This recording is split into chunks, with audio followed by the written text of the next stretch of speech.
Hello, everybody. Welcome to From the Hangar podcast. This is the 9th episode, and we are just squeaking in with that January episode for you guys. It took us a little bit, but I am here with 3 guests. They are all pre-fielders who have been going through Candidacy and through Ministry Partnership Seminar for 2024. One of the things that I've always wanted to do was to capture the story of what the process is like for people who are coming in to join MAF for the first time, to do Candidacy and Ministry Partnership. It's something that we haven't really told that story in depth, and hearing it from people who are actually going through it are in the middle of it, I think would be really great. So let me introduce them. So the person on the left here is Ryan Vinall. Hello. And then we have Joshua and Emi True. Mm-hmm. How are you guys doing? Doing well. Doing Happy to be here. Yeah. Are you sure you're glad to be here? Yes. Very. We'll decide at the end. Yeah, we'll see. That's awesome. Well, can I start, Josh and Emi? Can you guys introduce yourselves? Just tell us about yourselves. Yeah, absolutely. Yeah. So I'm Josh, and this is my wife Emi. We joined MAF about a week and a half ago or so. Only a week ago. But we have been kind of in this process for a while.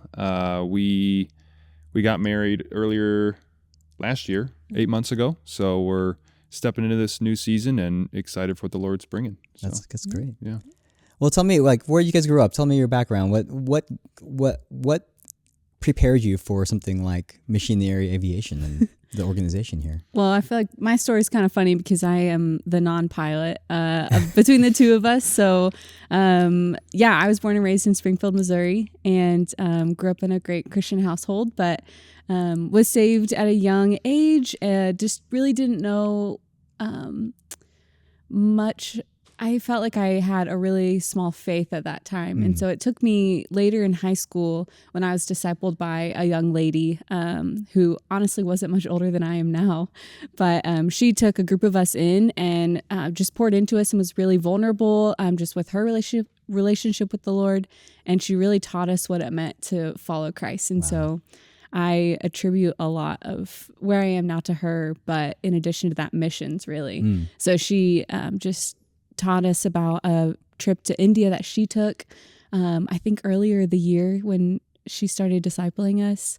And I just thought it was so cool. Like I really didn't feel like I had a lot of context for someone going overseas and serving. So that was kind of probably one of the first looks into missions, and the Lord really kept that going and gave me a heart for other cultures and other nations. And then just through a deepening of my understanding of the gospel, I really was driven to join the just what the Bible commands to go and make the gospel known among other nations. So that's cool. That's great. That's not really how I found Mission Aviation Fellowship, but I think Josh could tell better how we kind of got here. So I am a pilot mechanic. Just let me, Emi, I'm not a pilot either. That's good. So, that's good. I mean, just you and me, we can commiserate with not being the cool pilot mechanic. We're not quite as cool, but it's okay. That's right. It's cool. No, I don't. Take that cool factor out of there. Yeah. We don't really need that. We're a bunch of soup sandwiches, you know. I grew up in Kalamazoo, Michigan. Strong Christian family. Parents really demonstrated well, like how to live out the gospel. But even with that awesome example, I kind of just took it for granted. I didn't really consider the salvation I'd received or the life we have in God, right? And so kind of just coasted along until high school. A maturing of my faith took place. God really worked in my heart. There were several events along the way, but what it really came down to was he taught me to appreciate the gospel. Like the Holy Spirit convicted me of sin I had, and then the verse in Romans 5:6-8 where it talks about we were helpless in our sin and God died for us. And verse 8 is really powerful. It says, but God demonstrated his own love for us, that while we were still sinners, Christ died for us. And just that truth really struck with me that, wow, I'm sinful, but Christ stepped in that moment when I was his enemy and said, no, I'm going to die for you, right? And so that, and then God put a burden on my heart for the unreached and those who haven't heard the gospel. I kind of incorrectly assumed that because I never got like a dramatic specific call, that you always hear about, I was like, oh, well, I didn't get a dramatic call, so I guess I'm not doing missions. But God really convicted me and said, no, like I need to spread the gospel, and I'm going to use you, right? And so he's going to do it, and I want to be a part of his plan. So That sounded kind of like a call. yeah, it was a little bit there. Yeah. We've been practicing this week. So Yeah. How about yourself, Ryan? Tell us about yourself. Sure. So I'm from Texas originally, born and raised, and grew up in an awesome family. My parents divorced when I was 3, but awesome family, like just was poured into. And I grew up in the church, grew up in a Christian home, and was always a good Christian kid. Growing up, was exposed to aviation at a young age and really fell in love with that, and also had an interest in military. So from an early age, I wanted to pursue a career in military aviation, and I ended up going to the Coast Guard Academy and going down that track and trying to pursue aviation in the Coast Guard. And long story short, ended up actually not working out. I had some medical challenges that prevented me from pursuing that. And it was really good though, because I'm very good at putting my identity in things other than Christ. And so the Lord helped use a lot of things to kind of break down some of this identity that I constantly want to cling to, of identity and athletic success. I mean, I grew up doing a lot of sports, and so finding success in the athletic realm. Same thing with college. I always wanted to put that hat on, and then with aviation in the military, that was always a huge interest of like, well, I just want to be identified as a Coast Guard aviator. And so the Lord really had some neat working in that. So for me to go through that process and then get disqualified was probably the lowest point in my life. I mean, I was pretty crushed at that point. I was in my late 20s and thinking that, okay, God put this on my heart, and I wanted to serve our country, and I wanted to fly and do that vocationally for a career, and serve God in that capacity. And then it didn't work out. So there was kind of some questioning, some really deep wrestling with who is God, and is Jesus who he says he is? Is the Bible credible? Like, what does it really mean to be a Christian and to live that out? And so even though it was a challenging time, it was a really good time. And so that kind of brought me into a major career shift and exploring what missions is all about. And I learned about Moody actually through Googling. I think I Googled and reached out to John Hook, at the time was a mobilizer, who connected with me and shared about what MAF is all about and schools to get involved in that. And Moody Aviation was one of those. So ended up applying and just graduated this last summer. And I'm with Josh and Emi, just finished up Candidacy here and into ministry partnership, and quite humbled and grateful to be on track towards Indonesia to be a pilot mechanic there. So it's been a crazy journey, but super thankful. Cool. Yeah. That's awesome. Yeah, that's like, the lesson of identity, I think, is something that every Christian kind of goes through, right? Because it's so easy to find identity, like you said, in anything other than Christ, right? And especially when like you meet someone for the first time and they ask you, like, so tell me, who are you? Like, what do you do? And like, what do you do is always like the thing that they want you to identify you as, right? Like, I'm a pilot, I'm a photographer, I'm a graphic designer. And really like what God really wants us to do, right, is like say, oh, I'm a Christian, I'm a Jesus follower kind of thing. Right. So, but it just sounds like, God really prepared you for something even greater than what you even planned for yourself, right? Yeah. So that's really neat. Okay. So like you guys went to Moody as well. Did you guys go together? Did you guys know each other there? We crossed paths a little bit. Yeah. I started at Moody in 2016. Okay. And then graduated 2021, which was just a couple of years before Ryan, but the last couple of years overlapped. So we knew each other. Yeah. Well, how did you two meet then? We also met at Moody. Oh, okay. Freshman year. Yeah. She came out to do a year of like biblical mission studies, and we lived a couple houses down from each other and kind of just got to know each other. We didn't date till after I finished Moody, but okay. It's pretty amazing, the story of God, just his timing, honestly. You just never think this friend from your freshman year of college would end up you would end up marrying. So it's pretty great. Yeah. So you guys started dating like well after Moody. Yeah. Absolutely. And so did you stick around then, or? No, so I after that first year at Moody, I moved back home, and then I ended up getting an undergraduate degree in design at just a college in my town. Yeah. Oh, okay. And then it was toward the end of I was close to finishing up my degree, but I had stayed in contact with my friends at Moody, and I knew they were all about to graduate and, move around the world. And so I was like, I got to visit them one more time. Got to see them one more time. So that was kind of how we got reconnected. That's cool. Yeah. That's cool. Okay. So like you were telling us about mobilization and how you worked with John Hook and everything. Yeah. Tell me your guys' what was your experience working with mobilization and the people that you were connected to even kind of like come into MAF or be interested in it? Yeah. Yeah. You guys sure, I can go. Yeah. So, at Moody, there's several instructors who either were with MAF or are currently with MAF still. And that's just a great connection piece because you get to know them really well while you're working with them.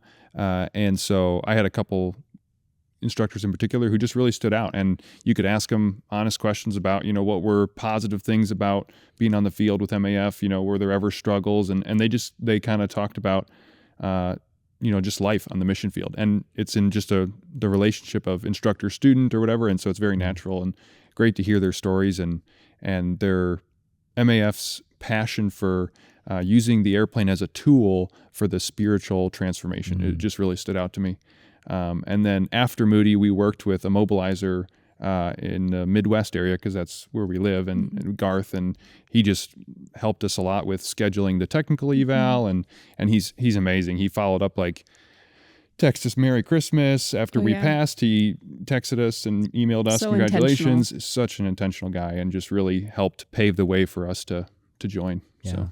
That's awesome. That's cool. How about yourself, Ryan? Yeah, I think very similar. So Moody Aviation is unique in that it's very niche. It's very tailored towards mission aviation. And so folks going to Moody Aviation, I think go in with a very good understanding that, hey, this is a program tailor-made to send pilots to join an organization like MAF or JARS or Ethnos 360. And so from day one, there's tons of exposure, meeting different mission organizations. And so I really appreciated that. Huge emphasis on learning, hey, what's out there or who's out there and what is the work being done? What's the heartbeat of organizations? And so, I was working a lot with Will White as my mobilizer, kind of getting prepped up to come in here. And the Kramers as well. Aaron and Sarah Kramer are up in northern Idaho. And so they're an awesome family. And it was cool because this has been a process that's been over the course of several years. And there's a program that just started with MAF, great plug. Waypoints, and it's a huge. I was about to ask you guys. Yeah. So here he is. Great segue. Yeah. And so that was really helpful because I love the heartbeat behind Waypoints is this aspect of how do we creating disciples that are first and foremost drawing closer to the Lord, and then also with this aspect of with MAF, like how do we channel and kind of be reaching out for who's the next folks looking to be able to come and fulfill some of the work that MAF is doing globally. And so it was really neat because in all of that, there was never a process of MAF, like, I'm going to pour into you as long as you come to MAF. No, it's very like, we just want to pour into you so that you become more like Jesus and are fulfilling whatever God has enabled and created you to do.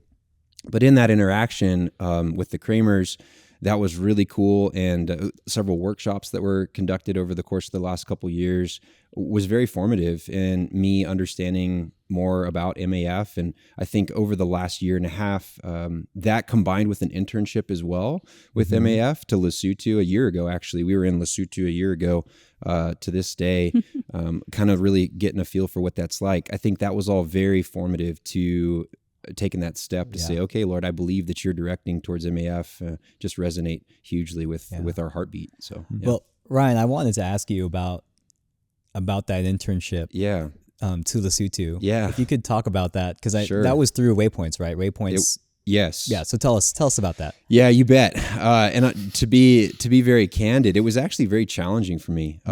There was a combination, of ups and downs and encouragements and discouragements and joys and frustrations and everything in between. And I went into that with this aspect of knowing, okay, I'm going to be graduating soon. Lord, I believe that you're preparing the way for me to step into missions aviation. There's so many unknowns. I'm scared about a ton of stuff. As someone who's fundamentally a planner and I want to have everything laid out in front of me, that was quite, in missions aviation, there's question marks everywhere. And you're just like, for the planning people, I just want to know how it's all going to work. And the Lord is saying, no, that's my job. You can trust me in that. And so it's been really cool because I went into Lesotho with the idea of, okay, what does it mean to be in a cross-cultural context long-term? And Lord, is this where you're directing me to? And is this a useful, or is this a good use of time, stepping into a whole nother culture, needing to learn another language, like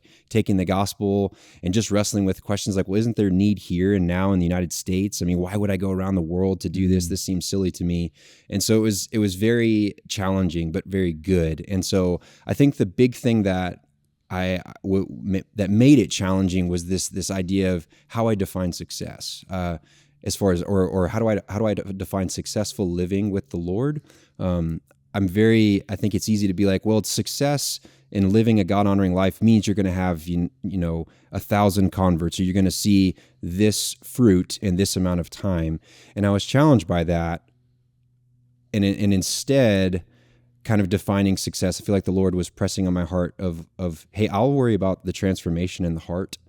What I'm most interested in is your obedience. And so defining success by obedience, not necessarily, this tangible fruit or product. And so just wrestling a lot, but it was very good. So I have to be honest. I mean, hopefully I'm always honest, but like it was a challenging time, but it was very good. I mean, and I'm sitting here now and it's like, that's crazy. And a year ago, I don't know if where I was going to be sitting in a year. And so it's been really cool to see how God is working. And Waypoints is a fairly new and young program. And I believe that internship was the first when they launched, right? For Waypoints. I think within that capacity, as far as that formal of a group, with that large of a group, yes. Yeah. So I heard a story that you guys like hiked days to a village or something. Not quite days, but so it was really cool to see the value of the airplane. And that's another plug too of MAF, and the value of aviation is really, really amazing. And it's easy to say that, but we took a bus ride more or less about 7 hours out into the bush, and then we got on horseback for 3 hours. That was epic. And then that took us into this village. So it was like a full day's travel, and the flight back was only 35 minutes. Yeah, pretty radical. That's wild. Yeah, and that was also like during a good season. If it was rainy season or something like that, a lot of those roads would be impassable or take twice as long. Yeah.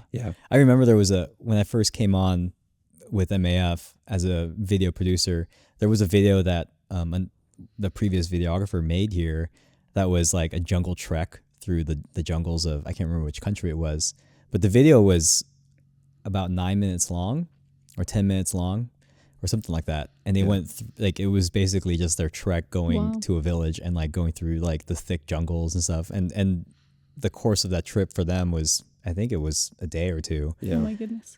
But the video itself, the duration was like 9 or 10 minutes. And then at the end of the video, it said like, by the way, like the length of this video is about the length of a flight to that village from the trip. And I was like, oh, that's so crazy to think that, like planes make a huge difference in travel.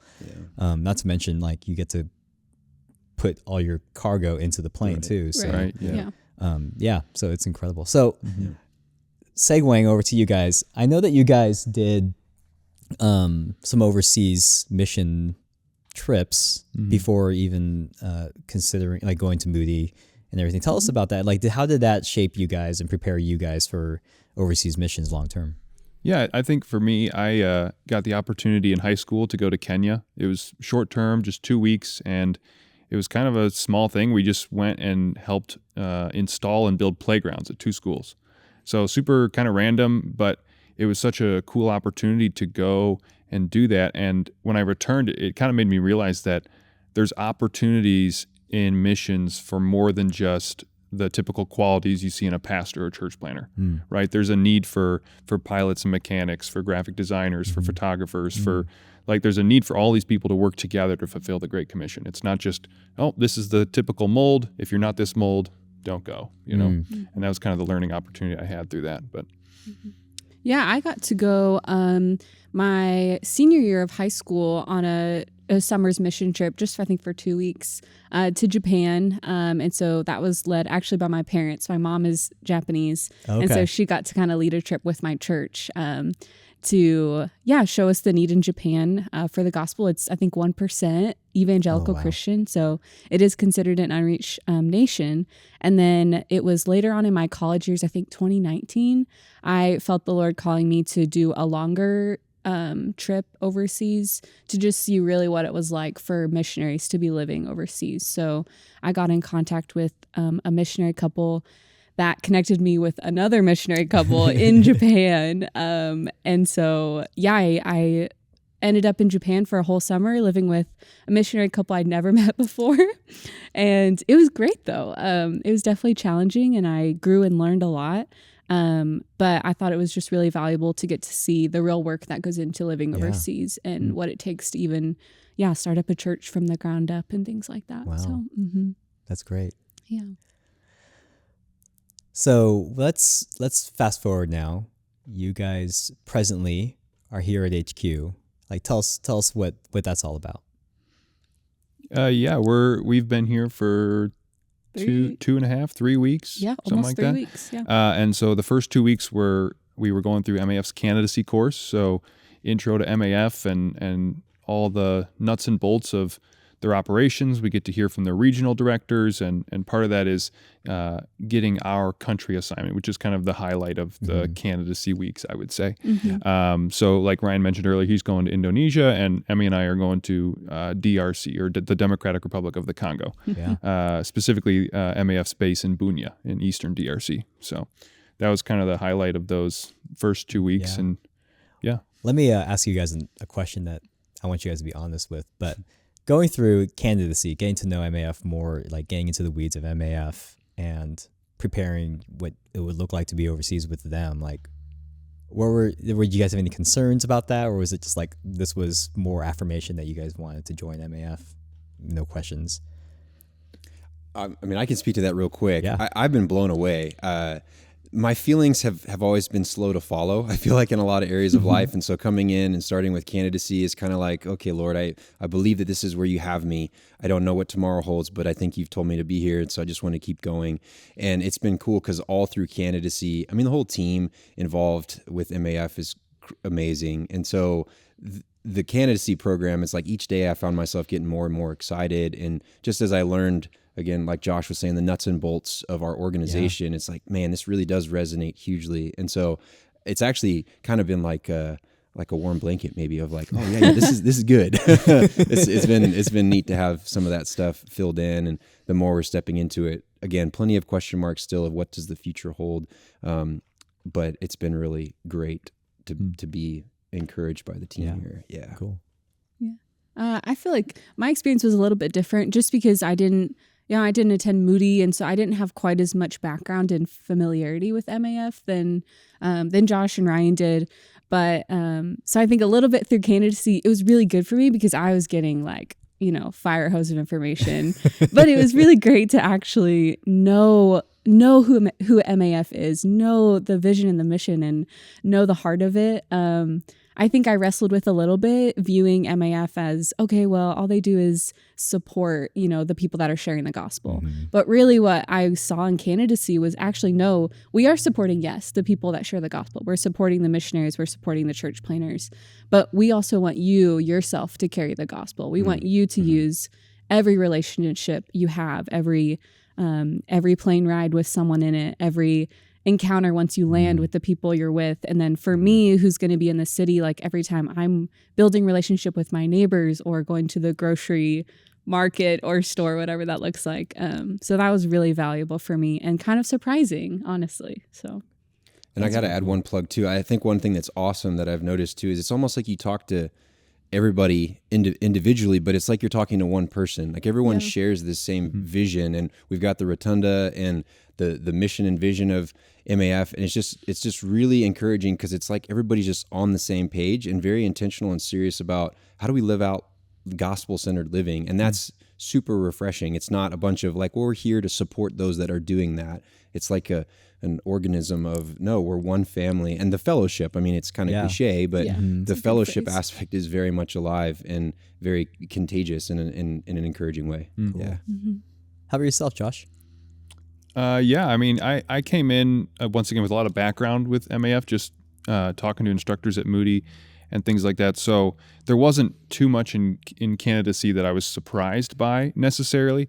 But kind of like echoing what both of them said, it was really cool to see the emphasis and the unified nature on their vision and mission, to see isolated people changed by the love of Christ, and to bring help, hope, and healing through aviation, right? Yeah. And so, like, David Holstein came in the first day and was like, with point blank, was like, the responsibility is on you to share the gospel. You know, just because you're a part of MAF doesn't remove that responsibility from you. And then we had a lot of sessions with a couple other instructors who just emphasized this discipleship, right? It's not just going and telling someone the gospel and be like, all right, see you later. It's investment, it's relationships, it's demonstrating with your life and also telling them about the gospel. Yeah. And that was just really encouraging. And yeah, I mean, I'd leave every day and it's a lot of information, so you're tired, but you're like excited and like ready to do the next That's thing. true. So It's a good feeling. yeah. David mentioned something too regarding what Josh just said, and I thought it was awesome too. This proclamation combined with demonstration. Yeah. And I love that because it's not just the, hey, we're going to proclaim this, but also how do we live this out? Yeah. So those Yeah. two words are just have helped. Yeah. I mean, the phrase sharing the love of Jesus Christ, you know, is an intentional phrase that MAF has created, because it's more than proclamation, right? It's all the demonstration, like you said, like it's the act of sharing the love of Christ. It can come in all sorts of different forms, but it's all coming from the same source. So that's really cool. Okay, I want you guys to like do kind of like quick math. I'm sure you guys can do this really quick. So from the time that you guys started the journey of aviation with the idea of going into missions with it to like the time now, like how many years span is that for you guys? Sure. So like I said earlier, I started Moody at 2016, and I think we're sitting at 7.5, 8 years right now. Okay. So it's a long process, right? Yeah. Moody's 5 years. I went and did some flight instructing after Moody, kind of build some experience. I got married, and now I'm here with Emi, and it's been 7.5 years. Yeah. It's gone by fast, but it's still some time. How about yourself, Ryan? Yeah, similar. Pivoted right out of the Coast Guard and then started Moody immediately, and it's been 5 years more or less. Okay. Yep. Yeah. And I think that was really intriguing for me when I started here at MAF and I learned that aspect of it. Like there was a huge level of commitment that pilots and mechanics have to make from like the very beginning. Like, hey, you're going to start this and you're going to go 5, 6, 7, 8 years before like you're like joining an organization, much less like building up the support and then going overseas and learning the language and all that stuff. This is not meant to be scary, but to show just like how committed you guys are to do this. And I think that's just really cool, but also a huge learning experience for me. And I can only imagine for our viewers, who don't know a lot about the world of mission aviation, like, oh wow, like it's going to take them almost a decade to actually be flying overseas and doing passengers and stuff. Yeah, and I would add one thing to that. Like you said, it is a long process and a commitment in a sense, but for myself, it's looked like one step of obedience at a time. So in high school, I was like, all right, I think I can feel the Lord calling me into missions through this burden He's placed on my heart and this passion for aviation. All right, I'm going to take this step and go to Moody. Don't know how I'm going to pay for it. The Lord provides every year, right? I get out of Moody and I'm like, all right, I'm looking for experience. I find a job. Emi and I were dating at that point, and so we ended up getting married, and now I'm here, and I look back, and it's been a long time, and each step I can't always see the next thing, like Ryan was saying, a lot of question marks, but it's clear the Lord has been guiding, which has been really cool. That's awesome. That's so cool. True. That's some good words, Josh. Thanks. So yeah, I want to pivot to you. You are not a pilot or a mechanic, but you bring your own set of skills and a passion for missions as well. So what are your hopes overseas? Yeah, so I think when we were first joining MAF, I definitely didn't know what that would look like, and I had a lot of questions with it. But it's been cool learning, even just with our placement, how the wives or the spouses doesn't have to be a lady.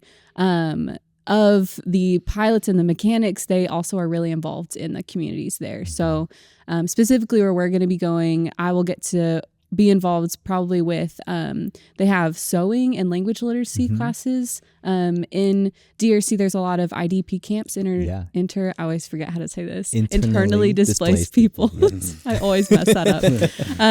They have a lot of those camps, and so they are seeing an opportunity to minister to those people through equipping them with practical skills. So I think to be involved with that would be amazing. I think the Lord has given me a joy to just be with people, and so I think any capacity to get to build relationships and make disciples would be a joy to me. I know that I have also shared that I'm a graphic designer currently. Mm-hmm. I don't know what that will look like overseas. Wi-Fi is not usually available, but I think those are just gifts and skills that even if I don't use them for a time, like I think the Lord's still using them in me right now, and maybe down the road in the future He'll use them as well. Yeah. So, Oh, that's cool. That's great. Yeah, I spent some time in the DRC last summer, and I was able to visit those IDP camps, and it's really what's the word I'm thinking of? It's just really sobering to be there. Yeah. At the same time, it's an incredible experience to see the joy of the Lord in those people, and interacting with the MAF staff. And especially the spouses, they have been very, very active and very involved with those people's lives, and it's really cool because it's right there, like they're neighbors, right? They don't have to. They're not flying to these villages. Yeah. They're in the community that's surrounding them, like their immediate surroundings, and so that's really cool. I think that's one of the things, like you guys were saying in ministry partnership seminar, that you're being encouraged to not only be pilots and fly, but also build relationships, discipleship. What does it look like to be in communion with the people that are around you? And I think that's really important. Yeah. So, man, that's so cool. I'm excited. Yeah. Man, I'm excited for all of you guys. I mean, I hope this has been a really good learning experience for the people who have been watching this too. Because like I said at the beginning, I think this is a great opportunity for people to understand what it looks like for someone who's just joining. Like, what does that look like from when they first are interested in aviation to officially becoming pre-fielders, I guess is the term for the organization. So, okay. So I wanted to end with like some rapid fire questions for you guys. Is that cool? Sure. Yeah. Sounds good. Yeah. All right. Tell me about your favorite movie, if you have one. Ooh, I can take this one. Okay. My favorite movie is The Secret Life of Walter Mitty. Ooh, that is a good one. Yeah. I will rewatch that one quite a bit. Beautiful. I believe it's called cinematography. Yes. It yep. is. Yep. Good word. Yeah. There you go. Ooh. It's hard when you say favorite. It gets really hard. But one of your favorites. A movie that I really like is the movie Hot Rod. It's really dumb humor, but I do love it, and just to be honest, cool beans. Yeah, exactly. You know. Yeah, I've got a bunch, but I've got to say The Incredibles is legit. Ooh, that's a good one. Yeah, and the first Swiss Family one or the Robinson second? is awesome. Swiss Family Robinson. Yeah, and I'd have to go with the first. Okay. Yeah, the original. Yeah, the original was great. Oh man, I have yet to watch Secret Life of Walter Mitty. It's really good. I've heard a lot of recommendations. It's funny. It's lighthearted, but it's inspiring at the same time. It's amazing. Yeah. Okay. Yeah, I'll have to fire it up on one of my streaming platforms. Hopefully it's on there. Okay. How about like podcasts? You guys listen to any podcasts? Yeah. A few. Yeah. I'm not really a podcast guy. You want to share yours, Emi? Yeah. My podcast I listen to is pretty much only on long road trips. But they're a little bit obscure, honestly, out of pure entertainment and curiosity. I think a podcast that we've listened to quite a bit, it's called Cultish. It's actually about cults, but it's from a Christian perspective, which is really interesting. The hosts, they often interview people that used to be in cults and are now following Jesus. And they talk through what was that like, share with us, and they often pray for people that are in those situations. It's just really interesting. Yeah. Interesting. Yeah. I've never heard of that one. Yeah. Just one to put on my playlist.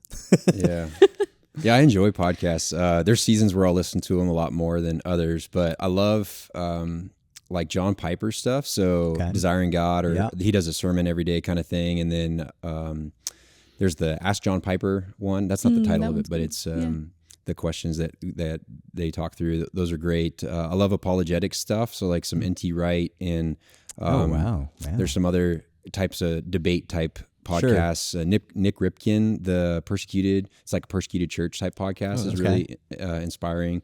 There's another one too, and I can't remember the host of it, but it's The Men Who Rock the World, and it's just kind of looking at these iconic men of faith and just kind of unpacking their lives a little bit. And so I like stuff like that, and then focus on the family and things like that, or testimony type podcasts. So there are a few that I do enjoy listening to. All right, cool. Yeah. Okay, I'm gonna ask the book question. Yeah. You guys read any books that you could recommend, or not recommend, but like favorite books that you guys love? Let me think. Yeah. I do like to read a little bit. I would say anything by C.S. Lewis is always a good read. There's a little book that I can't remember the name of the author. It's just called A Gospel Primer, and it just walks through the gospel and it talks about how it applies to different areas of your life, even if you've been a believer for 30, 40 years. And it's really small. You could read it in a day, probably, if you sat down to read it. And it's actually, I can't remember the name of the author, but it's really good. So nice.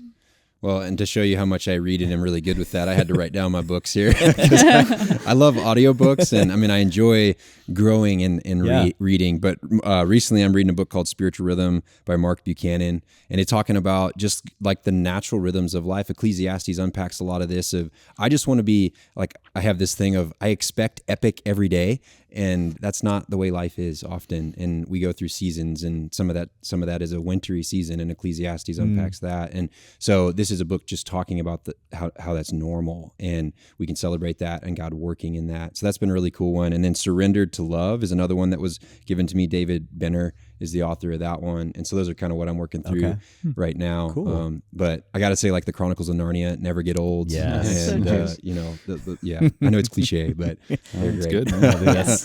That one's Man, really that's good. awesome. Yeah. I've been trying to get my kids into that series, and they just, for some reason, it's just not, it's not clicking Not with biting them. yet. Yeah. But in their defense, I actually didn't really read those until I was an adult.